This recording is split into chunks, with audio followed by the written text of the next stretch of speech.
طبعا وحشكم روتين تحضير الغدا، بقالنا كتير ما عملناهوش مع بعض. تعالوا بقى النهارده هنعمل مع بعض صينيه البطاطس بالفراخ القمر دي. تعالوا بينا نشوف عملناها ازاي ونقول بسم الله وعلى بركه الله. اول حاجه حطيت كده حته سمنه بلدي وعليهم مستكه. تمام، هشوح فيهم الفراخ طبعا مغسوله كويس جدا ومنقوعه في محلول النقع بتاعنا. هحط عليهم رشه من الملح والفلفل الاسود، وبعد كده هديهم لون على الجنبين. بعد كده هبدا خلاص اللي انا اشيل الفراخ بعد ما حمرتها على الجنبين، وهبدا اللي انا احضر الخلطه بتاعه البطاطس. بصل وفلفل وطماطم وفلفل احمر وتوم مفروم، وبعد كده حطيت عليهم دبس رمان وملح وفلفل اسود، وحطيت بابريكا حمراء، وحطيت بهارات فراخ.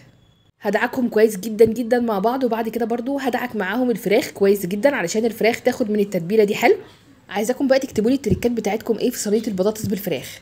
بعد ما بتبل الفراخ بالخلطه هحط برضو البطاطس وهتبلها مع بعض. بعد كده هحط في الصينيه، نفس الصينيه اللي احنا شوحنا فيها الفراخ، هحط البطاطس وهحط الفراخ. هسيبهم كده مع بعض شويه، حركه نص ساعه عبال ما هحضر الصلصه. حضرت الصلصه بتاعه البطاطس، طبعا مصفيه الطماطم وحطيت عليها صلصه بيوريه، وحطيت بقى من فوق الوش كده زي ما انتم شايفين السمنه البلدي بتدي طعم حلو جدا جدا. بعد كده هدخلها الفرن تستوي، وطلعت بالمنظر اللي انتوا شايفينه ده زي القمر كده، وطعمها بجد جامد جدا. اهم حاجه بقى ما تنسوش تكتبوا لي في الكومنتات بتتابعوني منين، ولو وصلتوا لهنا تصلوا على النبي وتتابعوني. منوعات ساره جمال، باي باي حلوين. احمي